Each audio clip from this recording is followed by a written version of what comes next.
ناظرین ہمیں جوائن کیا ہے کسی تعارف کے محتاج نہیں ڈاکٹر حفیظ پاشا سابق وزیر خزانہ ماہ ناز معیشت دان. بہت شکریہ ڈاکٹر صاحب آپ کے وقت کے لیے.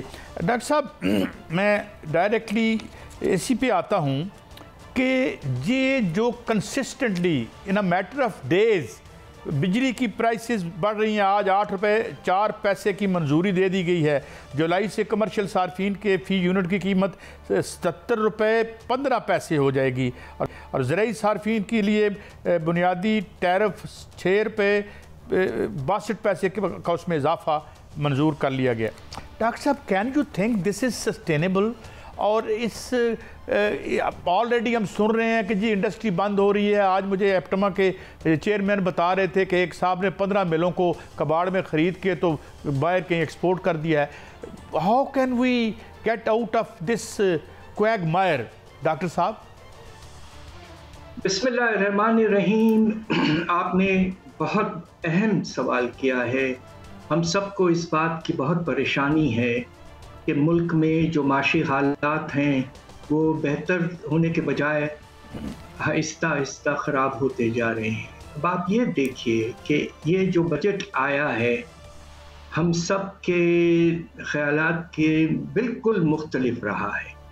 اب آپ یہ دیکھیے انڈسٹری کا آپ نے ذکر کیا ہے اور حیرت انگیز بات یہ ہے کہ اس بجٹ میں جو ہمارا ایکسپورٹ سیکٹر ہے جس میں خاص طور پہ ٹیکسٹائل انڈسٹری کا بہت بڑا شیئر ہے تقریباً 60%.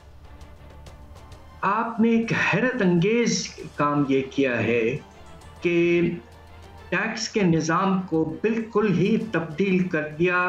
ہم نے خاص طور پہ جب ہم حکومت میں تھے تو ہم نے یہی 1% لگایا تھا ایکسپورٹس پہ ٹیکس اور باقی ہمارا خیال یہ تھا کہ ایکسپورٹرز کو انسینٹو ملنا چاہیے.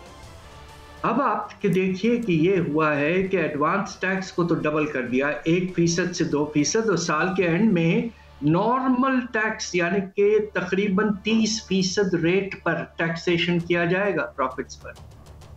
آپ مجھے یہ بتائیے کہ ان حالات میں جب ہماری انڈسٹری جو ہے کمپیٹیٹیونیس اس کی بری طرح سے متاثر ہو رہی ہے بجلی اور گیس کی نرخوں کے اضافے کی وجہ سے جس کا آپ نے ذکر کیا ہے اور اب آپ نے جا کے جیسے کہتے ہیں نا ایک خطرناک قسم کا جھٹکا دیا ہے انڈسٹری کو کہ آپ نے ٹیکسٹائل کے ایکسپورٹس اور باقی انڈسٹری کے ایکسپورٹس وغیرہ کو فل ٹیکسیشن پہ لے آئے ہیں. یہ سراسر I cannot use stronger language غلط پالیسی ہے.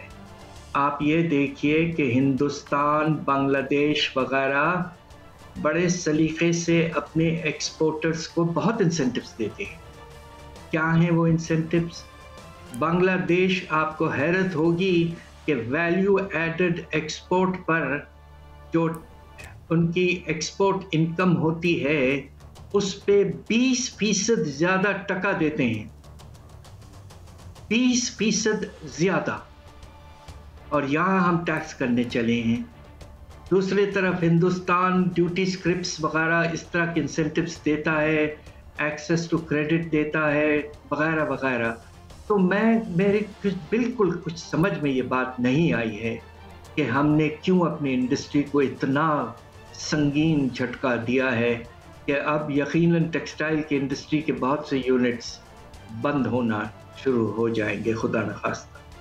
اچھا ڈاکٹر صاحب ایک اور ڈائلیما بڑا خوفناک میں آج بات بھی ہو رہی تھی وہ یہ کہ ظاہر ہے ہمیں سستی انرجی چاہیے اور وہ ملے گی ہمیں جو ہے سولر سے.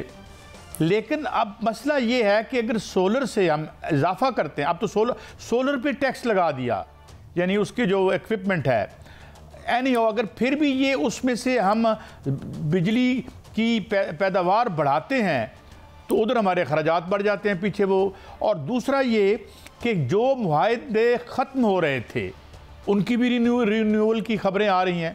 تو why these self defeating policies? کوئی اوپر تھنکنگ سوچ ویژن نہیں ہے ڈاکٹر صاحب؟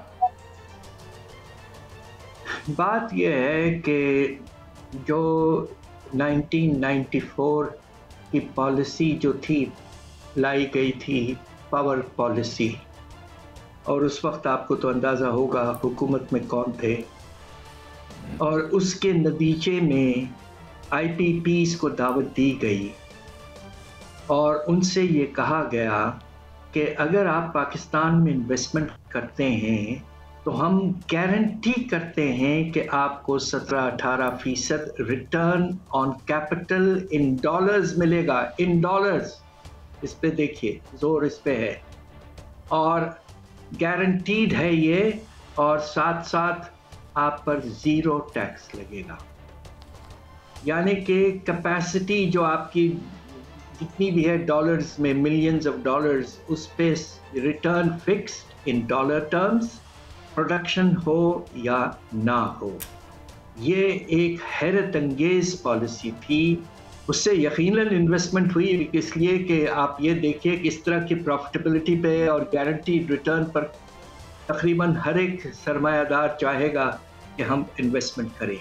اور آج تک بہت سے ایسے آئی پی پیز ہیں جو اس زمانے میں بھی آئے تھے، اس کے بعد بھی کچھ آئے تھے، وہ آج تک یہ فائدہ اٹھا رہے ہیں. تو ایک تو یہ بہت بڑا مسئلہ ہے کہ جو پرانے آئی پی پیز ہیں، کم از کم آپ کوشش کریں کہ یہ جو انبلیویبل فیوریبل کلازز دیے گئے تھے وہ ختم ہو. دوسری طرف اب نیا جو مسئلہ کھڑا ہو رہا ہے، اور وہ یہ ہے کہ آپ کے لاسز جو ہیں وہ آسمان تک پہنچ گئے.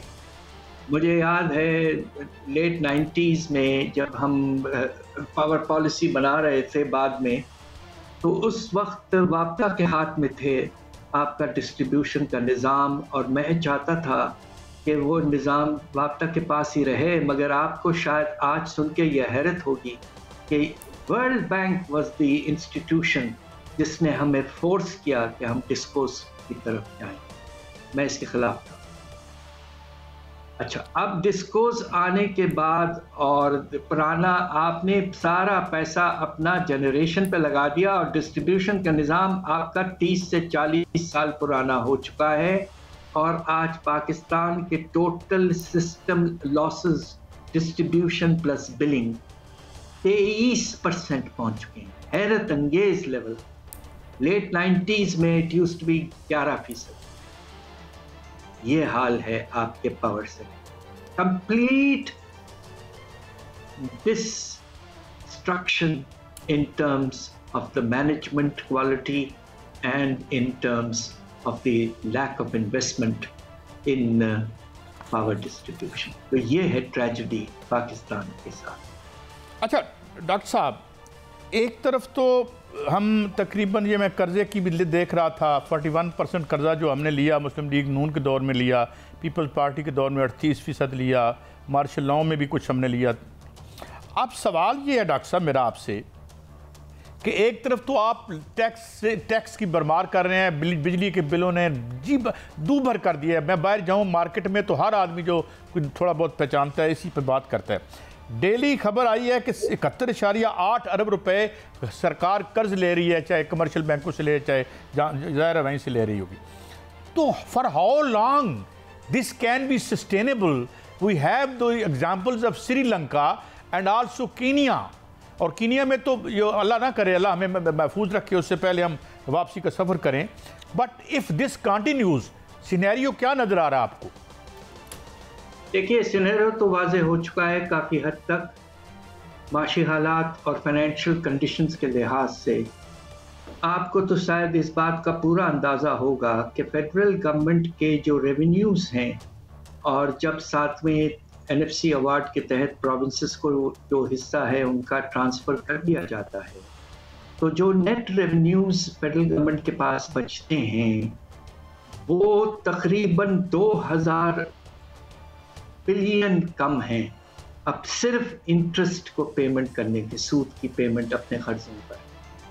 نتیجہ یہ ہے کہ اس کے بعد قرضوں کے سود کی پیمنٹ کے بعد سارا آپ کا ڈیفنس کا ایکسپینڈیچر، سارا آپ کا خرچہ تنخواہوں اور پینشنز پر، سارا آپ کا خرچہ سبسڈیز اور گرانٹس پر، سارا آپ کا خرچہ ڈیولپمنٹ پر، سب قرضوں سے پورا کیا.